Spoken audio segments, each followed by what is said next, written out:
Welcome to the Mental Health Awareness Series. Through this series, my intention is to create awareness about mental health for you. This awareness will assist you avoid unhealthy habits, but also help you adapt the right measures to promote your mental health and well being.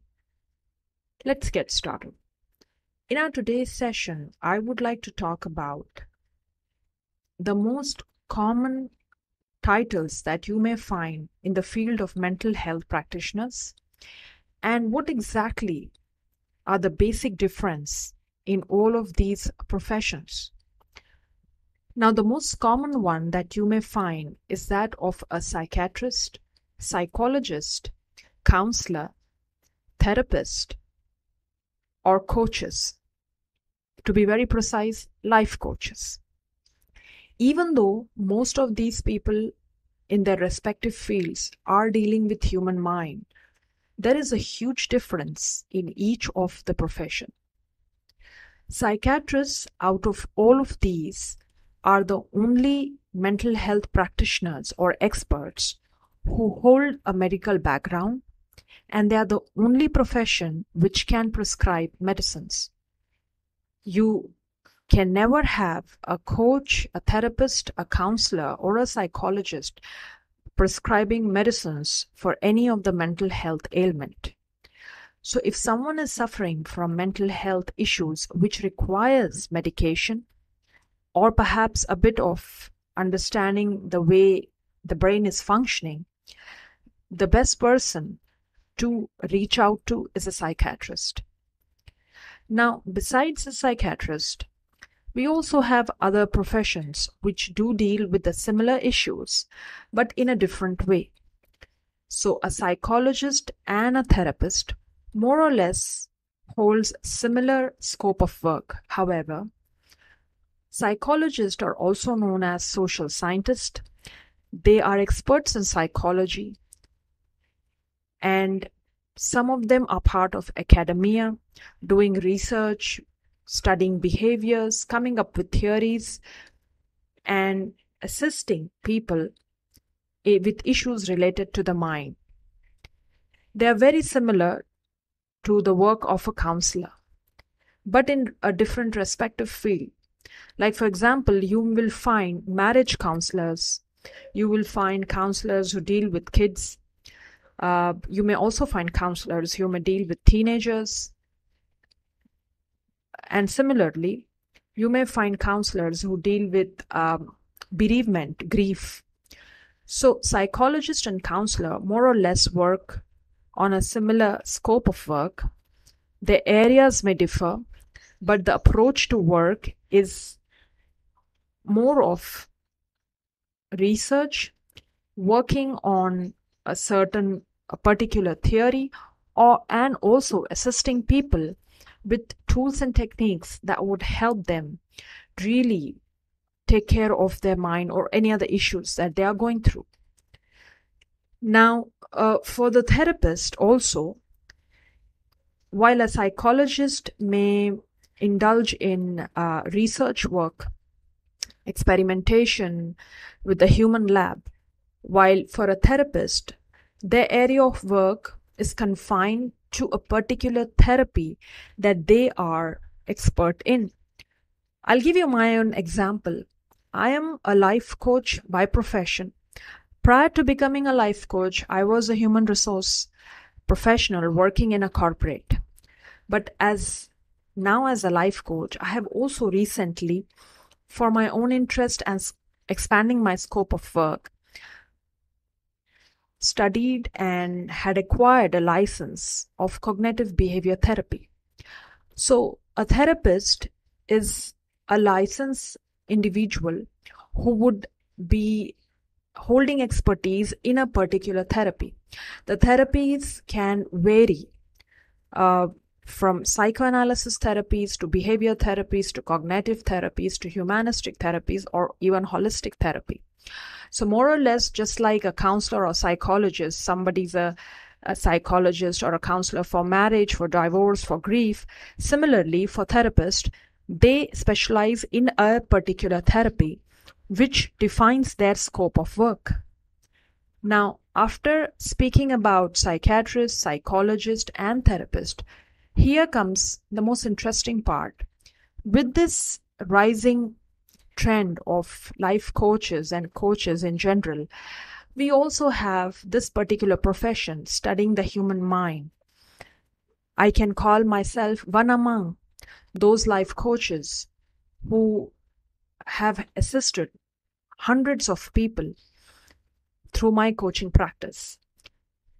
But there's a difference between the way I assist or my scope of work as a coach to my scope of work as a therapist and that of a psychiatrist or a counselor. Because again, in life coaching, coaches help people usually attain their potential, achieve their goals, understand, become more aware of their self, help a person understand their own strength and weaknesses, their blind spots, and help an individual attain a particular goal that they always wanted to through co-creation. And the huge difference that a coach or a therapist follow is coaching is always with a forward momentum. It looks at the future, the present, and helps an individual reach their goals or find a solution to a particular issue in the given area the coach is working in.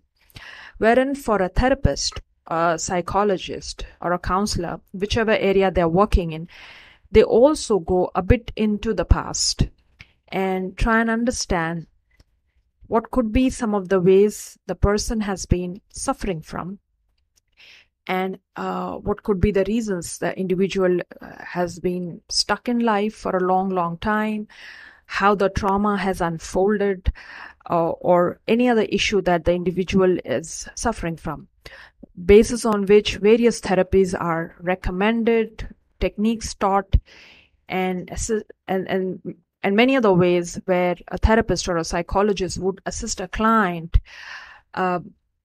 really find a way out of the issues that they are going through. But there usually comes a time where if a person has really been stuck in a given problem which is way too complex, the person can actually work with a therapist and a psychiatrist at the same time. Because it could be that the person, besides the therapy or the coaching part, also requires some medications. This is a very common scenario for people suffering from depression. So depression is sometimes very chronic. Depression at times is also clinical, where intervention of medication is necessary. And sometimes depression also require a therapist to assist the individual with various techniques and tools that could help the person really find their way out of it. So even though all these professions are working towards one common goal of helping the individual with one common area, which is the human mind, the approaches are different, the areas are different. A life coach can be a life coach for somebody specializing into relationships. Same is the case with a counselor or a therapist who would be specializing in family issues, marriage counselors or divorce or teenagers, dealing with them, or children with special needs.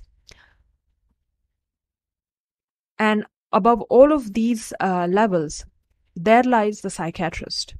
Because of their medical background, who may have done their MBBS, which is their basic in medicine, and then their MD, their master's in psychiatry, which gives them a notch above all these professions. And sometimes when people really have serious medical requirement or a mental ailment which really needs somebody to go on to medications, a psychiatrist is the only profession who can prescribe medicines and who could help. And thereon, one can then hire a therapist for other interventions and tools. But you would need a psychiatrist, and a therapist together for a holistic well-being plan.